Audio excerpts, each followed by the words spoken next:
What is up, y'all? Welcome back to another episode of Surfing the Stream, where every week we're on a quest to find out what is the greatest movie of all time. This week, I am taking a look at Late Night with the Devil, a movie that I wasn't necessarily looking forward to watching up until the last couple weeks when I saw a YouTube creator just reviewing the movie. And I was like, you know what? That sounds pretty fucking awesome, honestly. So I went to it completely blind. You can find it on Shudder, AMC Plus, or digital platforms. I think it's like $15 at this point. But I'm gonna be honest with you guys, 100% worth it. 100% worth it. Whether you fall on the side of not liking it versus liking it, I think it is absolutely worth a watch to see which side of the fence you do fall on. So Late Night with the Devil is kind of like a documentary style found footage horror movie.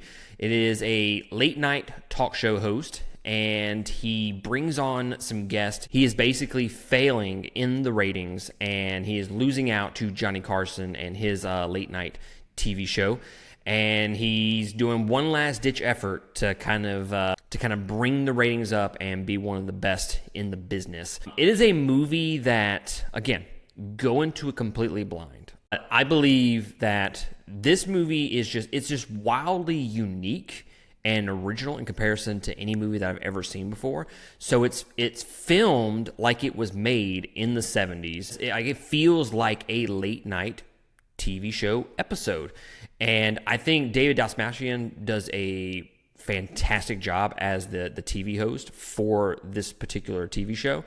And it's to the point where I almost kind of forgot that I was watching a horror movie. Like, it legitimately made me believe that he was a late night TV show host. And I believe that all the performances are great, but him specifically really just carries the movie for me. And the big thing about the movie, and again, going to it completely blind, is the ending. And no spoilers, but the ending, I feel like, is going to be very, very divisive. Personally speaking, when I finished watching the movie, I didn't know how to feel about it. I was on the edge of the fence of, like, I really just did not like that ending. Like, it's just completely different than from what the rest of the movie was. And it's not that it wasn't, like, dropping breadcrumbs to where it was kind of leading to the end, but it's just they went from 0 to 100 and it went far left field than I was expecting. And I really needed time to kind of digest and process what I had just watched. So I ended up watching some TikTok and YouTube creators, and they kind of explained the ending, explained the movie to me.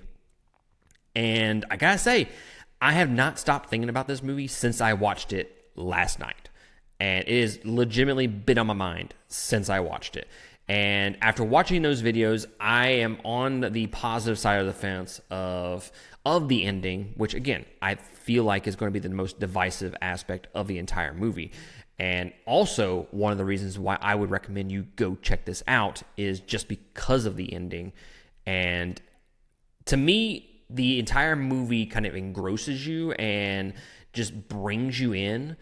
And you think it's going one way, but they completely flip the script kind of like towards the end.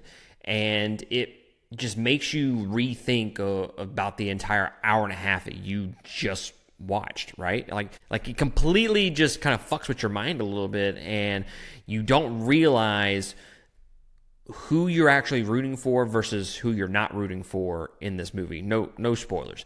But yeah, guys, I really, really enjoy this movie, and I would recommend going check it out. This is a movie that, personally speaking, I have a 2-watch rule. This is a movie that I feel like deserves 2 watches back to back. Like, I think I'm going to end up watching this again either this week or maybe next week, and really trying to look at it from, I guess, from afar now, zoomed in, where I kind of know all the things that are going to happen and try to examine it a little bit closer. But I definitely want to rewatch this movie just from the aspect that the ending I didn't really care for, and now knowing what I know going into that ending, rewatching it, will my mind be the same? Will it change? It's very curious to know how I'll feel about that ending watching it again. This is going to be in my top 10 when it's all said and done at the end of the year.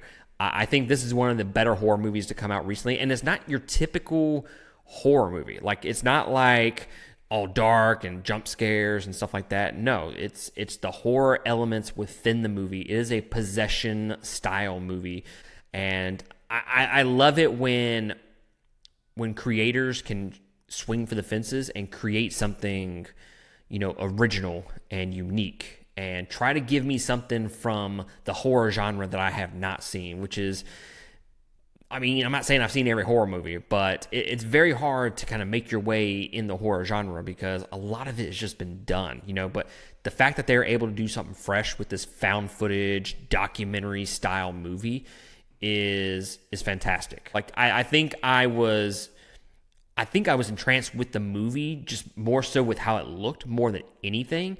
And that really just draws you in. And I wasn't expecting that, to be honest with you. Especially with older style horror movies, I don't typically go to those as much as like more modern horror movies, or even the ones that I grew up with.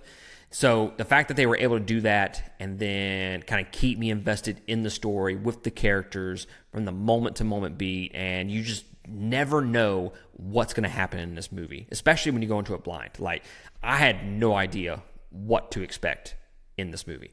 All right, guys, I absolutely love the movie. Highly recommend going and check it out.